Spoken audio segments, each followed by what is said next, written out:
মূল্যবান ভোটটি আমাদের প্রার্থী অশোক দেবকে যাতে জোড়া ফুল চিহ্ন ভোট দিয়ে নির্বাচিত করা যায় তার ব্যবস্থা করবেন এই আশা করব। এবং আপনারা আজকে থেকে প্রত্যেকটা বাড়িতে যাতে যান সেই ব্যবস্থা করতে হবে এইটা বলছি।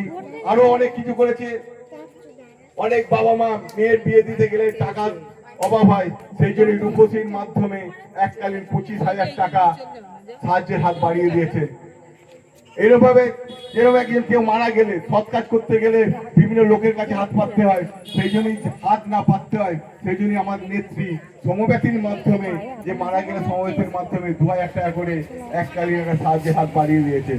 এরকম বিভিন্ন প্রকল্প ঘোষণা করেছেন, সেই প্রকল্পগুলো আপনারা যাবেন বাড়ি বাড়ি গিয়ে বলবেন এইসব প্রকল্প দেওয়ার জন্যই আমাদের প্রার্থী অশোক দেবকে জোড়া ফুল চিহ্নে ভোট দিয়ে নির্বাচিত করতে হবে এই আশা করবেন।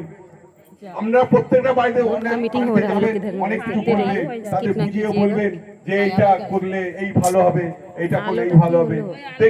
আমরা দেখতে পেয়েছেন আমাদের রাস্তা, আমাদের সামনে যে রাস্তা যে সেই রাস্তা নতুন ভাবে তৈরি হয়েছে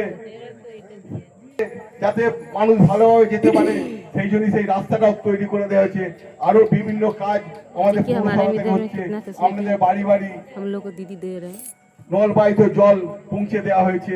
আরো কিছু যদি বাকি থাকে তার জন্য আবার কিছু আমাদের ডিপিআর তৈরি হয়েছে, খুব তাড়াতাড়ি সেটাও চালু হবে যাতে আপনারা জল পান ভালোভাবে, পানীয় জল, সেই চেষ্টা আমাদের পৌরসভা করছে এবং আমাদের নেত্রী এবং ওই ডিপার্টমেন্টের যে মন্ত্রী আছে তারাও চেষ্টা করছে। আমাদের এমপি অভিষেক বন্দ্যোপাধ্যায় সব সময় সাহায্যের হাত বাড়িয়ে দিচ্ছেন।